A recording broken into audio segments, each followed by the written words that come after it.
Dr. Francisco Contreras, and for the last 27 years I have been treating patients and helping them in their fight against cancer. It's been my privilege to be a healing partner with thousands of people. Through the doctor and patient relationship, I have identified many beliefs common to patients that are not at all true or helpful. When it comes to cancer, most people believe there is no hope and that they have no power or say whether or not they can beat cancer.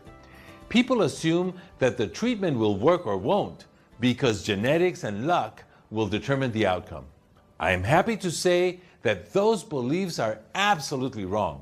I've written this book with the goal of empowering people over cancer. Together with my colleague Daniel Kennedy, we want to help people change the fear of cancer to the hope of life.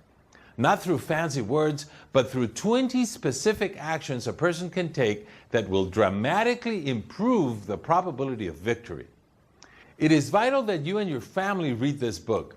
The American Cancer Society states that 1.5 million Americans will be diagnosed with cancer just in the year 2010. And that over 600,000 Americans will die of cancer this year.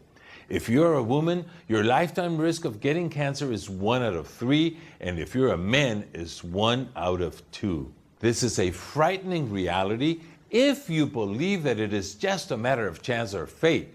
But here's the good news. You can reduce your risk of cancer by 60% through simple lifestyle changes. And if you already have cancer, there are many interventions that you can do to markedly improve your probability of beating cancer. We have put our book together in a way that empowers people through knowledge. It is a cancer battle plan based on our years of experience and research. The prophet Hosea stated that people perish for lack of knowledge, and that is truly the case with cancer. So we intend to help people get knowledgeable about this plague. The first section of our book teaches the basics of cancer, what it is, how it grows, how it is treated, why chemo and radiation and surgery often fail, and how natural therapies can compensate for those shortcomings. The next section is the heart of our book.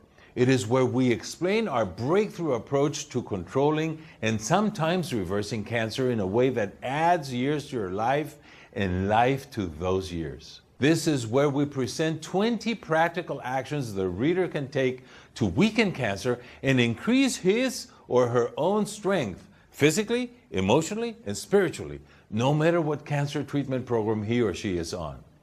I hope that you are starting to see the value of our book and that you will get as enthusiastic about it as we are. But let me start you down the path of victory over cancer even before you read the book. Here are some actions from the book that you can take for your body, mind, and spirit to prevent, control, or even reverse cancer in many cases.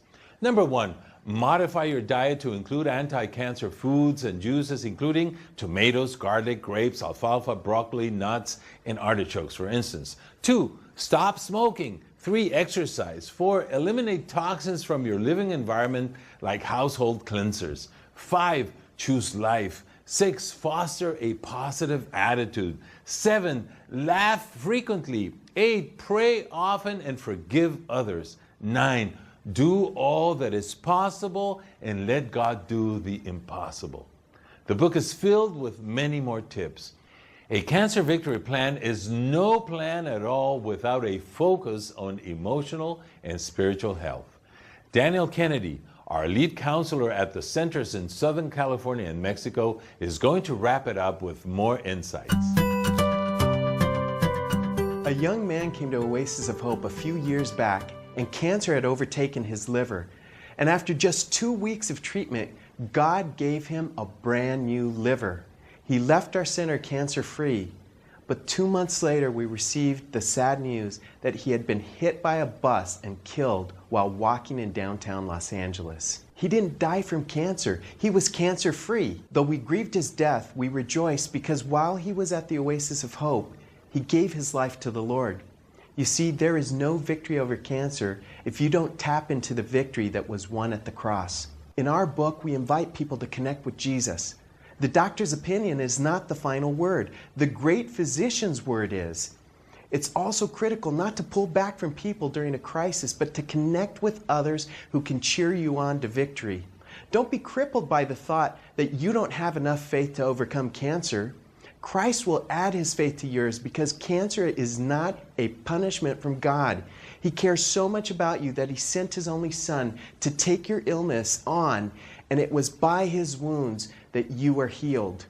We want to invite people to shed the belief that they are dying with cancer and put on the armor and identity of a cancer victor, not a victim. When God is part of the cancer journey, no matter what the physical outcome will be, there will always be spiritual victory. And just like the poem Footsteps in the Sand, it is at the most troubling times that he will carry you. Please read this book and share it with others, because cancer is not a death sentence.